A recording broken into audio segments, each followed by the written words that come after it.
అదొక విచిత్రమైన కుటుంబం ఉంది. ఆయన ఎవరన్నా పాపం చెల్లి ఎడితే ఎక్కడ ఏం చెల్లి ఎడుతున్నావు అని నెత్తిన చేయి పెట్టి ఓదారుస్తారు. నెత్తిన చేయి పెట్టి ఓదారుతారు. ఎందుకు ఎడుతున్నావు చెల్లిని? ఏమన్నా తీర ఏం పిల్ల ఏమైంది నీకు, నేనున్నా కానీ అంటారు బావరుసుంటే. కానీ ఆ జయలలితలాగా అంతవరైంది. రూపం జయలలితలాగా ఉంది కానీ శశికళ రూపం ఉంది కనుక హరీష్ రావు గారు మొదటి నుంచి దండపాలెం దొండకు ఆయన నాయకుడు, దండపాలెం దొంగలకు ఆయన నాయకుడు హరీష్ రావు. ఎందుకంటే 2001 నుంచి అలా ఉన్న వాళ్ళ కథ తెరక ఇంకా దొంగలు ఊరు పోచుకున్నట్టు దొంగలు ఊరు పోచుకున్నట్టు మొత్తం వాళ్ళే. వాళ్ళ దాంట్లో ఒక పిటకాలు ఉంటారు. ఏ పేపర్ తీసుకోడు, పూరాడు, పోస్తాడు, ఇలాంతా గుంపు. వాళ్ళు ఏమనుకుంటారు, లైఫ్లో కూడా 23 మేమే గెలుస్తాం, మళ్ళీ మీ రాజ్యం వెళ్తాం అనుకోరు. కానీ రావాల్సినోడు ఎవరో అసలుడు వచ్చాడు. ఎవరు? రేవంత్ రెడ్డి అసలుడు వచ్చాడు. అసలుడు ఆగమాగం. ఇప్పుడు కోలుదోమిన పేట ఎట్లుంటుంది? కోలుదోమిన పేట చూసిరా మీరు ఊళ్ళలో? పెంటను కోలు వేసి చిన్న కొల్లం అట్లా అయింది. ఇప్పుడు చేయలేను. నేను ఒక మాట హరీష్ రావుని అడుగుతున్నా. నేను మీరు 5 సార్లు నువ్వు నీ బామ్మర్ది పోయి TR జైల్లో పెద్ద స్వతంత్రం పోరాట యోధులు ఉన్నట్టు TR జైలు పోయి వీళ్ళు TR జైలు మీ చెల్లెందుకు పోయి చెప్పు నాకు. చెప్పు హరీష్ రావు గారు చెప్పండి, TR జైలుకి ఎందుకు పోయింది? ఇప్పుడు ఆ ఫామ్ హౌస్ చుట్టూ దయ్యాలు తిరుగుతున్నాయి. ఫామ్ హౌస్ చుట్టూ ఉద్యమకారుడు, వెలువేసిన ఉద్యమకారుడు, అమరుడైన ఉద్యమకారుడు దయ్యాలై తిరుగుతున్నాయి అక్కడ ఫామ్ హౌస్ చుట్టూ. అందుకని ఆయన బయటకు వెళ్తలేడు. ఆయనదో కథ ఉంది, వీళ్ళదో కథ, శ్రీరామ చింత.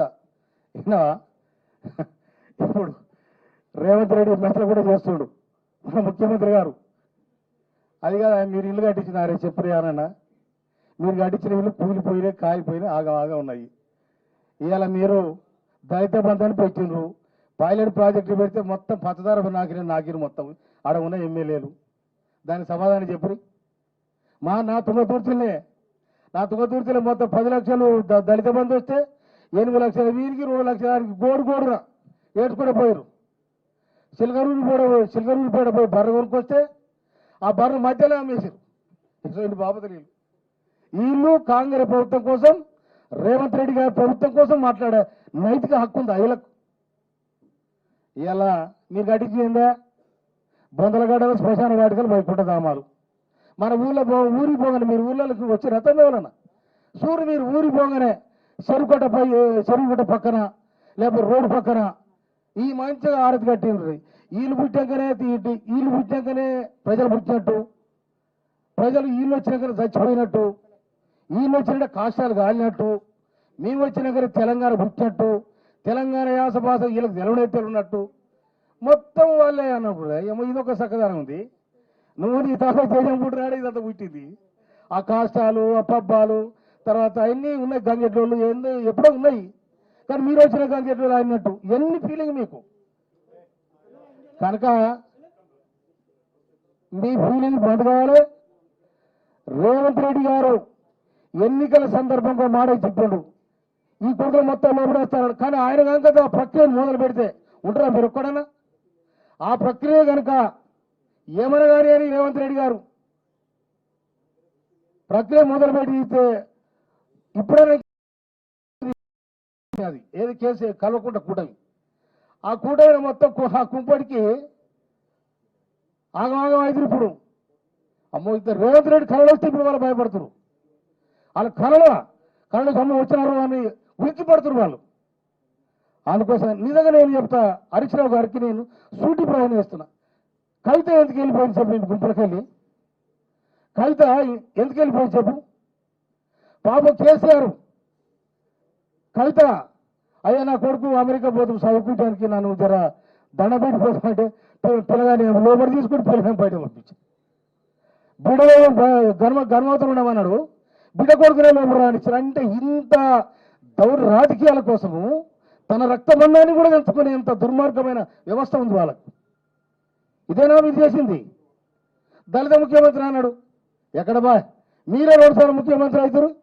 మా దాంట్లో ఉన్న మీ దాంట్లో 2 మంత్రులు, ఒకటి మాది కూడా మారాడు. రాజాను 8 నెలలుగా బీకేసి ఎందుకు బీకేసినాం? ఆ రాజయ్య చెప్పడు, రంగయ్య చెప్పడు. ఎందుకు బీకేసినాం? ఆ కోపలేశ్వరుడు బాబు మంత్రి ఉంటాడు ఆనాడు, జరగవా మరి తాలూకు కుక్కగడ్డ అయినాగా. అందుకోసమనే మొన్న జరిగిన ఎన్నికలల్లో మాల మాదిగలు దండు కట్టిండ్రు, మీకు పొందబెట్టిండ్రు. అందుకోసమనే ప్రభుత్వం మీద ఇలా మీరు చేసిన అప్పులకు ప్రభుత్వం వడ్డీ కట్టుకుంటా, మీరు చేసిన సంక్షేమ పథకాలు కూడా, ప్రవేశపెట్టిన సంక్షేమ పథకాలు ఒక్కటి కూడా బంద్ కాకుండా అటు కంటిన్యూ చేస్తూ ఉంది. అది మానవత విలువతో కూడుకున్న రాష్ట్ర ప్రభుత్వం రేవంత్ రెడ్డి గారికి ఉన్న సామాజిక స్పృహది. మీకేముందా? మీకేమి చెప్పరి? మీ కుటుంబమే తెలంగాణ అటు ఒరి అమ్మ 69,374 మంది తుపాకీ తుటాలు నేలరాలిండ్రు. వాళ్ళ ఫలితం కదా తెలంగాణ. మలదశ ఉద్యమంలో మారో తీరన్నను తెలంగాణ అనేది కదా కాల్ చేసింది. వీరుడు నేల కొరిగింది తెలంగాణ కోసమే కదా. మీరు పుట్టించింది కాదుగా తెలంగాణ. తెలంగాణ కోట్లాది మంది ప్రజలు మా తెలంగాణ మాకు కావాలని రోడ్డు మీదకి వచ్చారు కాబట్టి మీరు లీడర్లు అయిన. ఎట్లా అయినరు? ప్రజలు మీరు లీడర్ తయారు చేసింది. ప్రభుత్వంలో కూర్చొని పెడితే నీకు సెక్రటరీ వాడు కూడా కురగొట్టం ఉండయా? ఆయన నిపుణులు చెప్పిన కారు వేయలేదా కదా, టోకలేదని చెప్పారు. కాళేశ్వరం అడగటవాడు, కాళేశ్వరం కాడితే కూలిపాయ దాని వెనకాలది. హరీష్ రావు కూడా సాపక్షం చదువుకొని పోయి 3 రోజులు ఆయన పోయినాడు.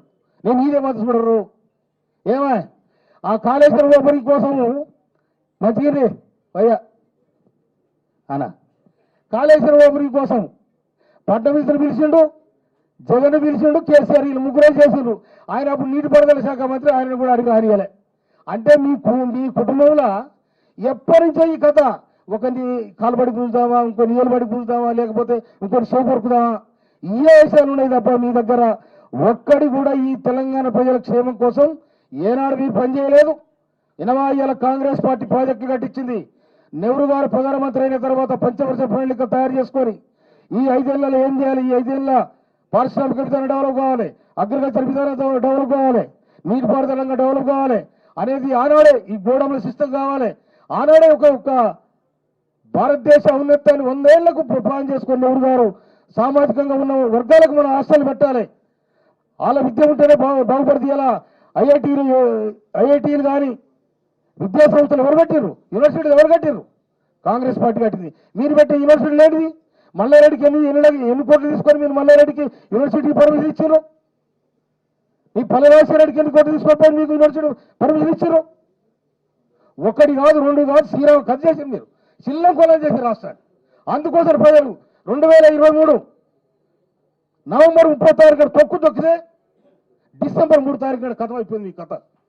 అందుకోసం మళ్ళీ ఏదో జూబ్లీ హిల్స్లో ఆట ఆడదాం, చెంగునెగురుదాం అయితే లేదా, మీ కథ అయిపోయింది. నేను రాత్రి సీతగా నేను పోయినా, ఓ గుంపుతో వచ్చి ఇతని కథ అయిపోయింది. బీఆర్ఎస్ పొందలగడ పడారు నాయన, బీఎంటీ పొంద. టీఆర్ఎస్ అనేది అది ఒక తెలంగాణ ఉద్యమానికి, ఆత్మగౌరవానికి చిహ్నంగా ఉండే. కానీ ఎప్పుడైతే మీరు బీ పెట్టుకుంటారో భారతదేశాన్ని వెళ్తామని, భారతదేశాన్ని చీపులిక్కర దండ పెట్టి ప్రతి రాష్ట్రంలో పెట్టి నెట్టు నగదొచ్చే ప్రజలకు అయ్యే ఏ షాప్ పెట్టినా కూడా, ఏ వ్యాపారం చేసినా ఎటు రావు. వాడు కూలి పోస్తాడు, మంచి 200 పెట్టి కొనుక్కొని పోతాడు. కనుక వీళ్ళు కూడా ఏం చేశారు, ఈ రాష్ట్రాలలో నాయకులు కొనాలని ఏం చేయాలి, ఫస్ట్ ఈ లిక్కర్ అందజేయాలి. లిక్కర్ ఏం చేయాలి, బిడ్డ నువ్వు మంచుకున్నారు నీతో నువ్వు బిడ్డ అని చెప్పి ఢిల్లీ పంపించారు. ఢిల్లీ పంపిస్తే గరీలో దొరికించుకొని టీఆర్లేసి. ఇదంతా వేసే చిన్న కథ కాదు ఇలాది. అందుకోసమనే రేవంత్ రెడ్డి గారి ప్రభుత్వాన్ని, కాంగ్రెస్ ప్రభుత్వాన్ని ఇలా 5 లక్షలు ఇల్లు కట్టిస్తున్నామా? 5 లక్షలు ఇల్లు కట్టిస్తున్నాము. మీరు ఇందిరమ్మ ఇల్లు కట్టిస్తున్నాము. హాస్టల్ పిల్లలకు కాస్మెటిక్ ఛార్జీలు 300% పెంచినాం, 40% మెస్ ఛార్జీలు పెంచినాం. బడుగు బలహీన వర్గాలకు ఎస్సీ ఎస్టీ బీసీ ఈ రెడ్జెస్ స్కూల్స్ ఏదైతున్నాయో ఆనాడు ఎన్టీ రామారావు ప్రారంభించిన స్కూళ్ళను కూడా కొనసాగించుకుంటా ఆడు నాణ్యత ఇవాళ ఇంటిగ్రేటెడ్ స్కూల్స్ 200 కోట్లతో ఇంటిగ్రేటెడ్ స్కూల్. ఇక నా నియోజకవర్గానికి కూడా ఇంటిగ్రేటెడ్ స్కూల్ వచ్చింది. నేను మొన్న భూమి పూజ కూడా చేసిన.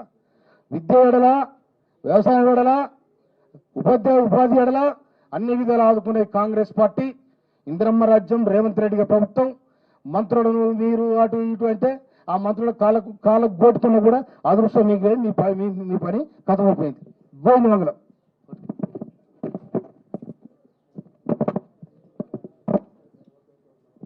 ఈరోజు